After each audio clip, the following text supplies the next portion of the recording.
Well, happy Tuesday, everyone. Hope your week is going well so far. Here we are on Holy Week. Yesterday on Monday, we looked at Jesus throwing over the tables in the temple, kicking the robbers and the thieves out of the temple so the lame and blind could come in and be healed.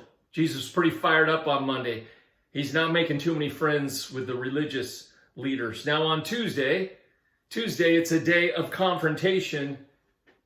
Monday, Jesus confronted the religious leaders. On Tuesday, the religious leaders confront Jesus. They challenge him 3 separate times, sending their best minds to try to trap Jesus. You see, they have already decided on Tuesday to put Jesus to death, but they have to find him guilty of something. They want to find some kind of evidence. There's no way they could stand before the crowds because he was so popular still on Tuesday. They thought he was still the military king coming to overthrow the Romans. So they were going to try to implicate him as a false prophet or a false teacher. So they took their best theological and legal minds, and they came to Jesus with 3 separate questions to try to trick him, to find him guilty. One was, by what authority are you doing this, Jesus? By what authority? 2, should we pay taxes to Rome? Ooh, that was a controversial one. And 3, they asked, which is the greatest commandment in the Mosaic law? Why did they ask these 3 questions? Let's just go through it really quickly. Question number 1, by what authority are you doing what you're doing? The religious establishment was one of ordained teachers, and the religious leaders had control over who could teach and who could not teach. They were seeking to bring Jesus' credibility as a rabbi into question. So Jesus responds as he did often when they ask him, by what authority can you teach? What authority have you, who gave you the authority to teach? Jesus does what he does often. He asks a question with a question. And he says, well, was John the Baptist sent by God? He was accepted as a prophet by the people, even though the Sanhedrin, the religious leaders, didn't ordain them. So they jumped to question number 2, which was one they really thought they had him on. Should we pay taxes to Rome?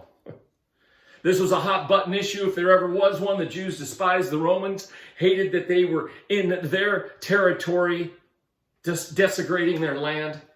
On top of that, they had to pay extraordinary taxes. They simply believed they had Jesus on this. Should we pay taxes to Rome? They thought they had him because a yes or a no would nail him. But Jesus answers with amazing wisdom. And he says, well, give to Caesar what is Caesar's, and give to God what are God's. So he gets him on that one too. And so he goes to question number 3.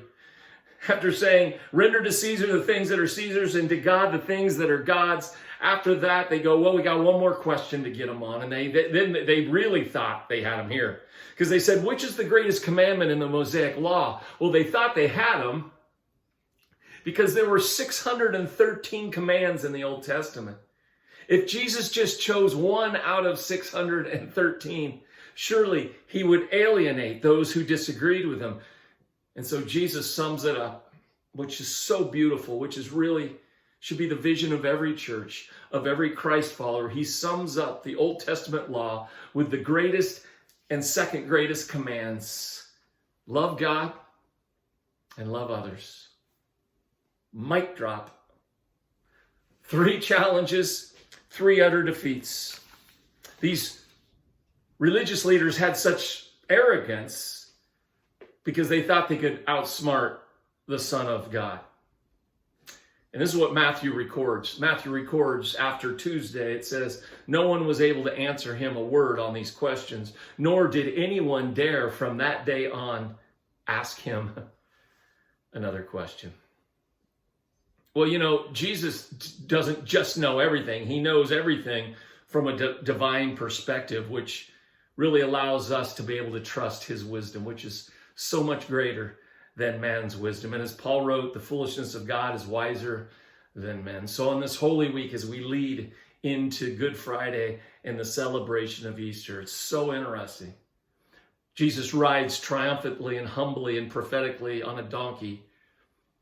On Sunday, Palm Sunday, people are thinking he is a military king. He comes into the temple on Monday and throws over the tables because they've desecrated the house of prayer, a house of prayer that is for the broken and the hurting and for healing, a place where people come and find God and hope, not merchandise. So he's mad. But then on Tuesday, the Pharisees confront Jesus. And they confront him with these three questions, and Jesus has an answer for each one. The temperature is rising. And here comes Wednesday. We'll talk tomorrow. Things are heating up. Things are getting very, very serious. But what I hope this week is we just take some time to reflect. The work, the passion, the purpose Jesus was using his sacrificial life for you and I. It wasn't just the cross.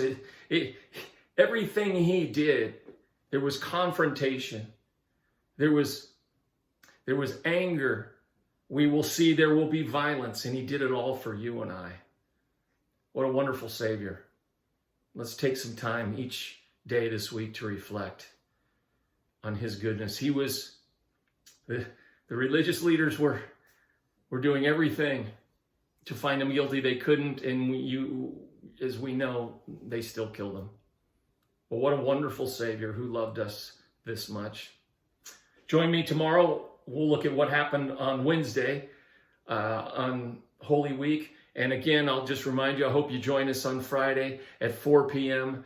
at our place where we're going to celebrate and look at the cross and the 7 statements of the cross on Good Friday. If you're out of the area, you can watch us online, obviously, also at 4 o'clock. And then on Sunday, come join us 10 a.m. as we celebrate life. We celebrate the resurrection, and we celebrate what real salvation, what Jesus' plan for you and I really was and is. So have a great day today, and I hope you join me tomorrow.